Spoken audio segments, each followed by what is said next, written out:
Left off here talking about functional visualization. Just going to repeat this to avoid limiting creativity.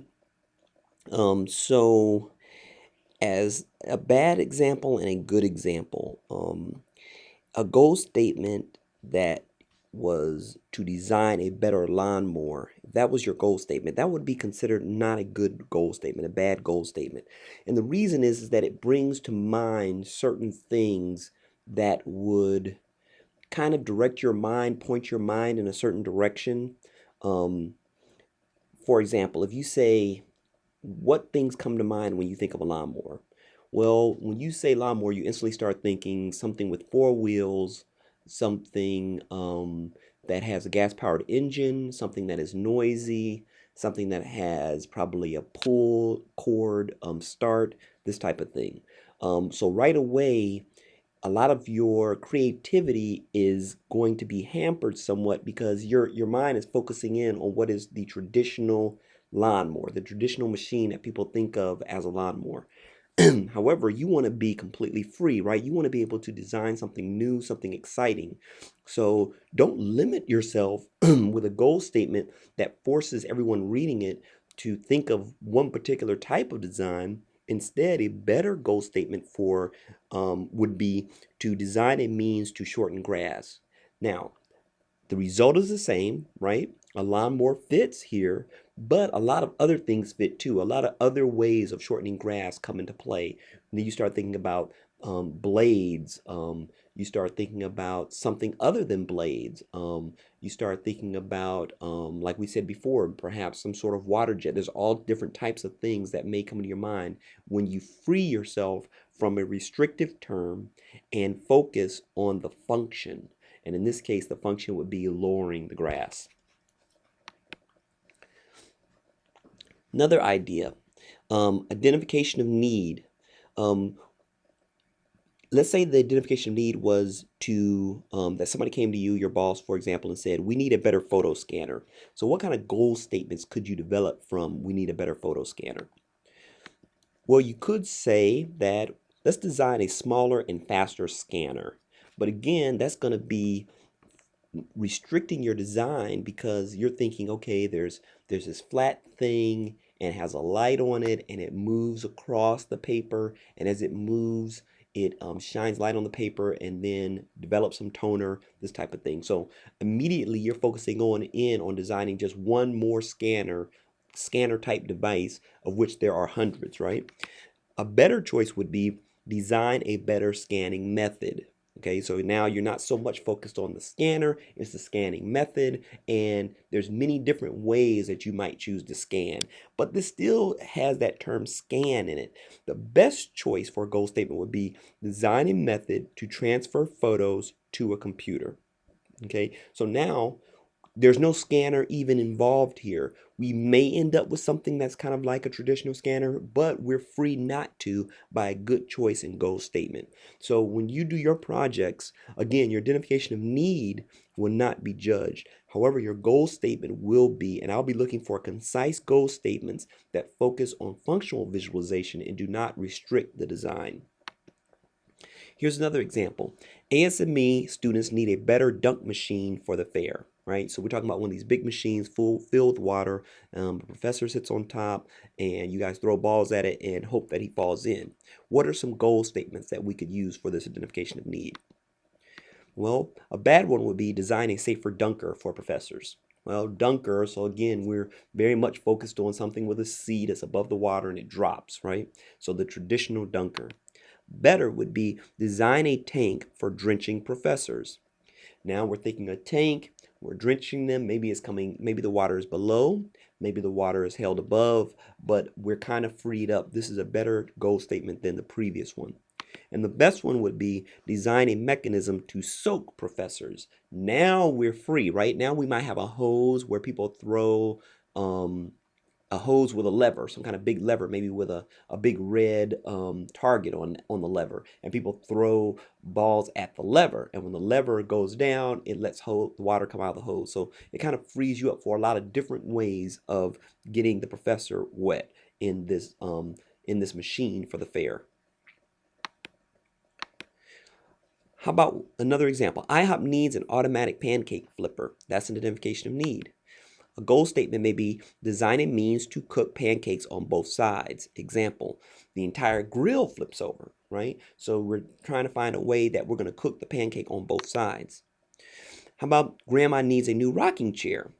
A goal statement may be design a chair that produces relaxing sensations. Okay, so in this case, we can bring in a glider, right? If we had said a rocking chair, then glider would not be in there, right? We'd be thinking of something with this kind of rounded bottom that goes back and forth. But now, if we say that we want to produce a relaxing sensation with a chair, then the idea of the typical glider that you've seen would have come into play with this type of goal statement. Our next thing in the your hand-in will be a performance specifications. This is what your product should do. These are also called task specifications. It is important to note that these are not design specifications. These are not how your product should do what it does. So we're not talking about how it's going to do it. We're talking about what it's going to do. It's a very important distinction that many people get confused. Performance specifications help you judge your design after completion.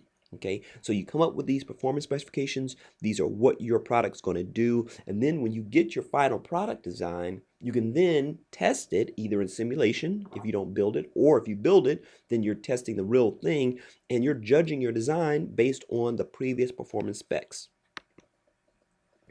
It constrains your design but doesn't overly restrict the engineer design's freedom. Okay, so you want to constrain the design, but you do not want to overly restrict your design freedom. As an example, for a playground ride, we may say the performance specifications are that it be corrosion resistant, that it be heat resistant, right? So when it's sitting out there in the sun, the kid comes to play on it, it's not really hot, that it costs below $500, that it meet current federal safety standards. All of these items would be considered performance specifications. Examples of performance specifications. Transferring photos to a computer, which we talked about previously. Performance specifications may be the time that it takes to do that, the size of the photos that it can do, the power consumption that it uses, the compression rate. Soaking professors.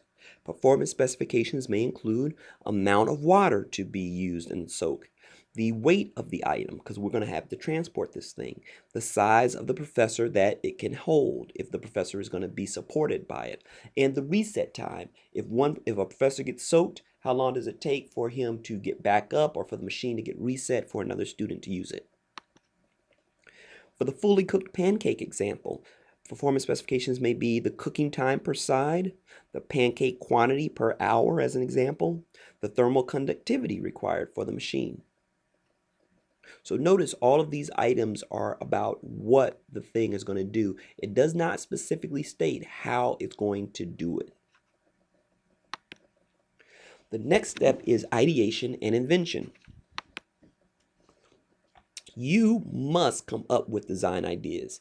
Each team member is required to come up with some design ideas. Now, I really can't judge if one person came up with more than the other, but the goal is to get as many design ideas as you can per group, which means each team member should come up with some of these on his own. This is a very difficult stage, though small children excel in this stage. Children aren't worried about what people think, about what they say. They're not going to be embarrassed. So they'll throw out tons of ideas on something, tons of ways of doing something. Whereas you guys, older students, adults, you'll be sitting there thinking, hey, I don't want to look like a fool in front of my classmates or in front of my team members.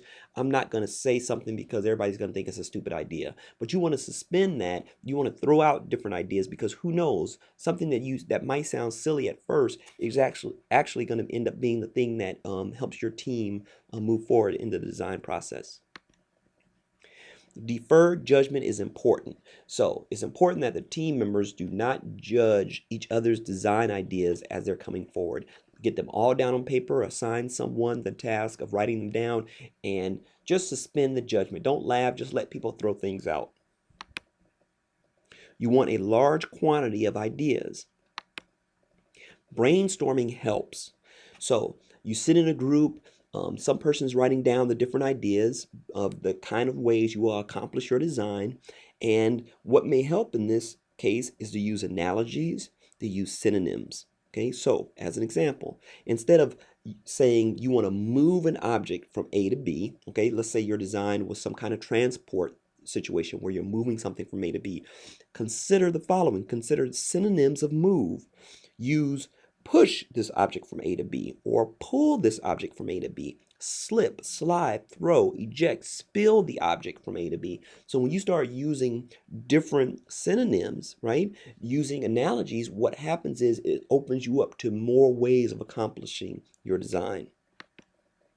Invariably, you'll need to step away and regroup, maybe even return to background research. Okay, so you're coming up with ideas, you realize, hey, wait a minute, maybe we could throw this thing instead of pulling it or pushing it like we were planning on. Okay, now we're going to need to go back to background research, look at some machines that do that because we came up with something new in that stage, and that's fine. What you don't want to do is pick something completely new that you haven't thought of before without any background research attached to it, and in actuality you need some, because you could be doing something either that's already been done before or something that somebody has found to be impossible. You're going down a dead alley, but a dead end, so you may need to go back to one of your previous stages.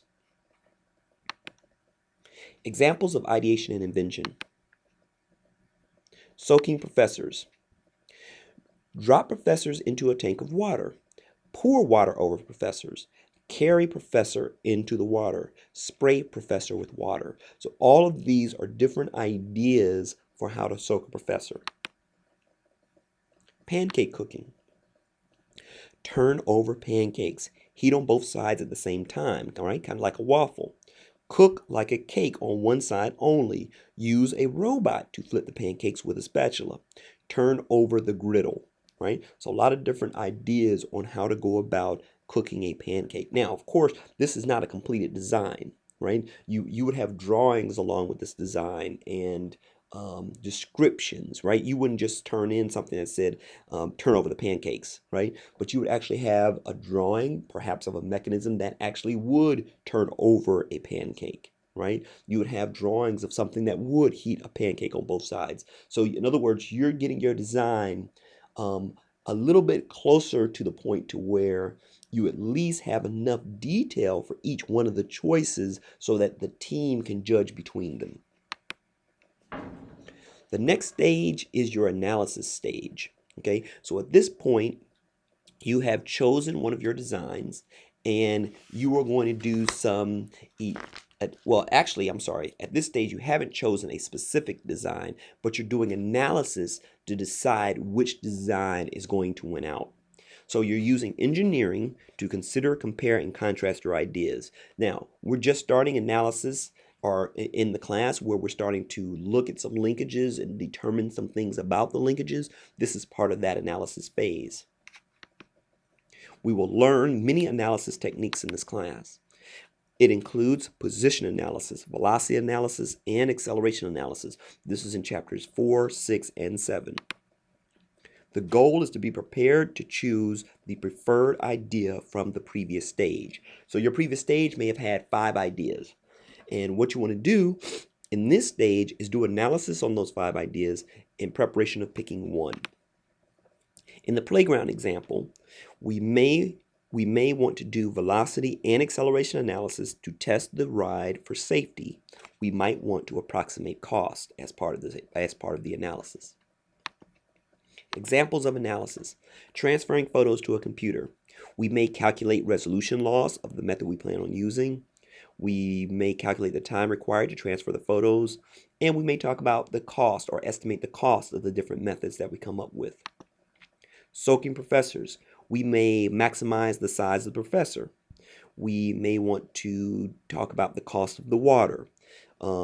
We may say we want to soak with X amount of gallons. And we may also want to do some analysis of the reset time. If this is a linkage, is it run by a crank? How long is it going to take to wind this crank to reset the linkage, as an example? For the pancake cooking, the time to cook pancakes, we can test that, right? We can go home, heat up a griddle, heat up a skillet and test how long it takes to cook a pancake on both sides. We can test how much heat is required. We can also find maybe some analysis online that talks about the heat required to cook a pancake. And we may estimate the number of moving parts. After we have completed the analysis phase, it is time to select one of the designs. We're going to choose the best design from the viable options of ideas. This usually involves a comparative analysis. A decision matrix may help. Careful about relying too closely on the matrix. Its value is really to get you to think about the relative value of design categories. Your book actually has a decision matrix in it. On page 12, in your text, you'll find a decision matrix in the analysis section. One column, or the far left-hand column of this matrix, has each of your design ideas labeled. So you'll just label them, for example, design 1, design 2, design 3, all the way down to how many ever designs you have. Across the top, you will have the ideas that you consider most important for deciding between the various designs. In the example in the book, they use cost, safety, performance, reliability, just those four. Each one of those has a ranking. How important, for example, is the cost to the selection? How important is safety? In the book's example, cost is given a ranking of 0.35, whereas performance is given a rating of 0.15. So in other words, they're saying that cost is about twice as important to performance. Okay, safety and reliability are given different rankings, but the total ranking, each one being a fraction, adds up to a rank of 1. And using this method, if you rank each of your designs in terms of these various 4 parameters, cost, safety, performance, and reliability, you can use the matrix to give you a value for which design is the best according to your criteria, your 4 criteria. Now, you don't want to rely too closely on this result. Obviously, the highest one should be the one that you would choose, but if it's not the one that you choose, it could be because you left out something that you consider important. For example, in the book, it considers the only important ideas to be cost, safety, performance, and reliability. What if aesthetics is very important to you, or ease of construction is very important to you? If those do not appear in your decision matrix, then they're not going to be shown in the final numbers. So you want to make sure that that decision matrix includes the things that you believe are most important. Again, this decision matrix is on page 12 in your text. So after the selection process, you would have chosen one of your designs to move forward with out of all the ones that you had. Next, it will be time for detailed design and prototyping. Detailed design. Develop those drawings necessary to create your design. When we say develop the drawings, we're talking about using CAD, using Pro-E. Many of you know how to use Pro-E, and it will be a great tool for you to use along with Working Model, along with Smart Sketch and some other things to create your design. You're going to specify dimensions and materials, okay? So you're going to produce a bill of materials. What kind of things do you need to purchase to create your design? Prototyping and testing, you're going to realize the design and test it. What types of tests are relevant to your design? If you're doing something that is going to flip a pancake, then you're going to want to test out the velocity of the design. You may want to simulate that in Working Model, see what kind of torque you need from your motor, what kind of resulting speed and acceleration you'll get out of your design. Sometimes building a scaled version will suffice. Okay, I definitely encourage you all to build scaled versions of your designs if you can. In this class, you may be able to construct a simple physical model. Always consider a simulation. You're going to be learning Well, you've learned about using working model and Smart Sketch, but you're also going to learn how to use MATLAB for those of you who don't already. And that is also an excellent simulation tool. Physical testing will generally require instrumentation. Okay, so if you want to physically test it, sometimes that requires that you have some sort of sensor on it or something. But for many of our designs, this may be cost prohibitive and you may not be able to really add simulation, but having a physical prototype is an excellent idea and will give a person additional points. Now, we've pretty much gone through all the steps of the design process, and now I just kind of wanted to give kind of an example that includes everything that we've done up to this point. This would be a good time to end if class is running overtime. However, if we do still have time, and you guys have time to stay, then it would be a great time now to go through this process. Imagine that we were designing, or we wanted to complete our design and have this toy. It's called a plasma car. It is sold locally. Well, it's probably sold all over America, but you can get it locally at a toy store in the mall. Now, this is a weird looking little car, and I have a video to kind of show how it operates. But let's imagine that this was our conclusion. But starting out, we did not know that this is what we wanted to have. Starting out, we were thinking we just wanted to, maybe the identification of need was design a new kid-powered toy or kid-powered ride, right? That's kind of the identification of need, and we come up with a goal statement based on that. But this was the final result. So this is a great final result, right? It's a cool little thing. You'll see a video of it later. It works well. It's very easy to use for small children. But I'm going to try to show you that using the design process, we could get here, not easily, but we could get here starting with the identification of need that we want to design a new kid-powered toy. Now we're going to just show a little video of the plasma car.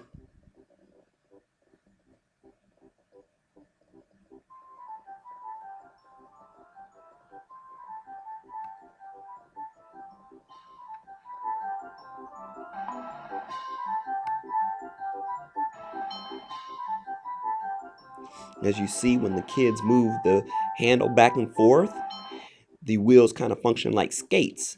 So when you pull back, the friction there propels you forward. So no motors. Works great on smooth surfaces. Also works outdoors on the street. Doesn't work as well going uphill, of course, because just like skating uphill, that becomes kind of difficult. Takes a lot of energy to go uphill. And now we're going to move into this. So let's say the identification of need for this is we need a new kid-powered tricycle, or we need a new outdoor ride for kids, or we need a new skating apparatus.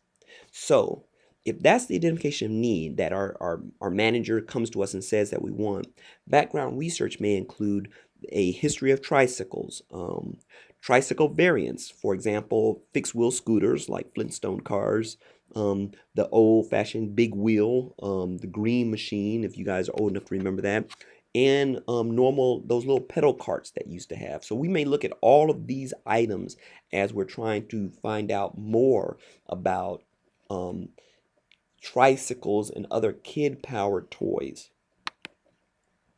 We may look at federal and state regulations. Are there some regulations related to kid-powered toys? I mean, do they have to be under a certain weight? Do they have to result in a speed of a certain amount or less? We may look at accident reports and statistics. Are there certain kid toys that, though they may look easy to use and safe, actually produce a lot of accidents or health problems for children? We may look at the cost of items. We may actually take a trip out to Toys R Us or another toy store to see how much the things cost. Maybe we want to hit a certain price target. And then we may look at the physics of human-powered motion. I mean, maybe the first person that thought of skates knew something about the physics of motion and that you could use a wheel's edge to propel yourself. Same thing goes with a skateboard. So the physics of human-powered motion may be something else that we're interested in.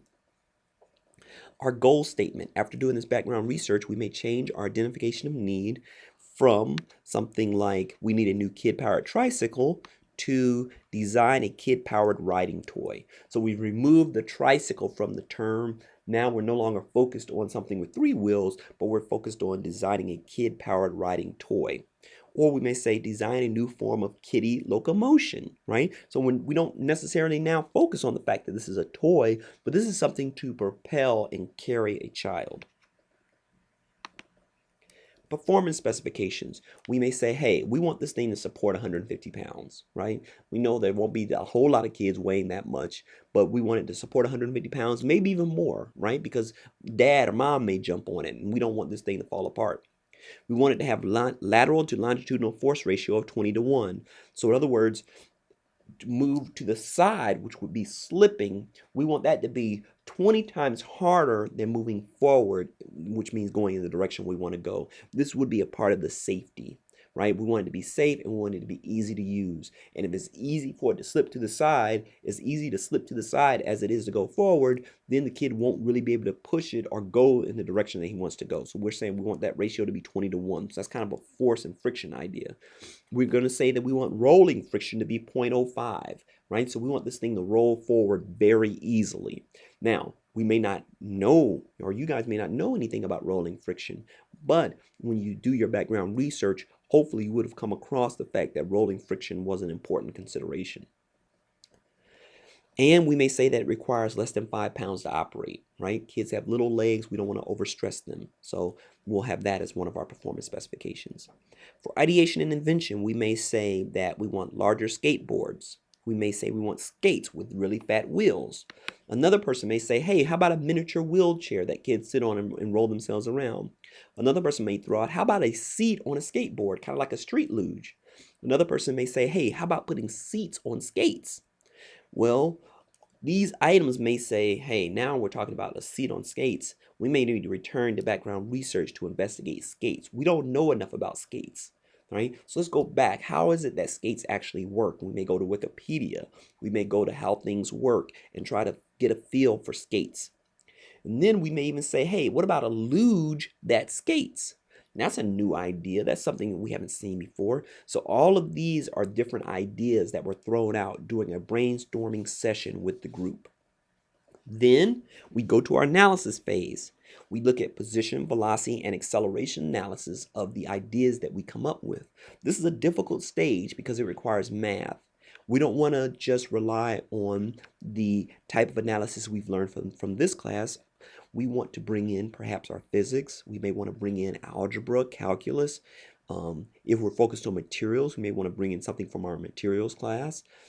The bottom line is we're bringing in any type of engineering or scientific analysis that we can. We may talk about the static and dynamic force analysis on this device. We may talk about the speed or look at or analyze the speed on flat ground versus the energy input. How much energy do you have to put into this device to get a certain speed? And we may talk about friction forces. Now it's time for selection. For the factors for such a device, we may say that we're concerned about its weight, right? Kid may want to pick it up, move it. The adults want to bring it back into the garage when the kids finish using it. Its complexity is very important. We don't want to have something in a store that requires a salesman to even explain how it works.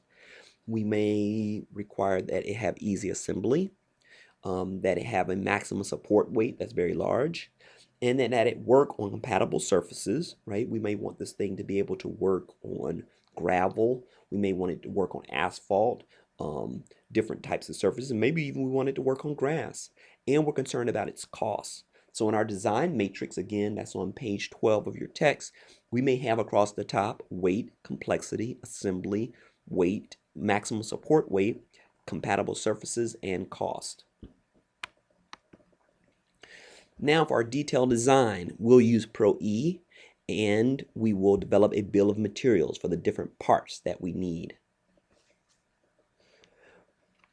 For let me see. Let me say one other thing. Back at the selection phase, we would have chosen one of our designs. And of the designs that we have, these were from the ideation and invention stage. We're saying here that we actually ended up picking the luge that skates. So that's the last item that you saw right here. So we picked that item as the one we'd go forward with after the selection stage. So the selection matrix picked that item as the best one. Now, after doing detailed design, we're going to build up a prototype and test it. We could use a mock-up or a full-scale prototype, generally considered a model. We can do experiments using the prototype. We can bring in some kids and have them ride it and test it out. We can do simulations on computer, and we can use surveys of parents and kids, right? We can go out and make up a survey, take it out to some people, have them answer some questions, and see if this type of product would be something that they would enjoy. And that's the end. That will be the end of your project. Again, you're going to do this project in groups. There's going to be a multiple of hand-ins. We're going to break these different design process steps into different pieces, probably 3 or 4 pieces, and you'll work as a team and hand in one report for each one of these parts. And they will be weeks apart, so you won't be rushed to do any particular part, of course, unless you wait to the last minute. And that's all I have.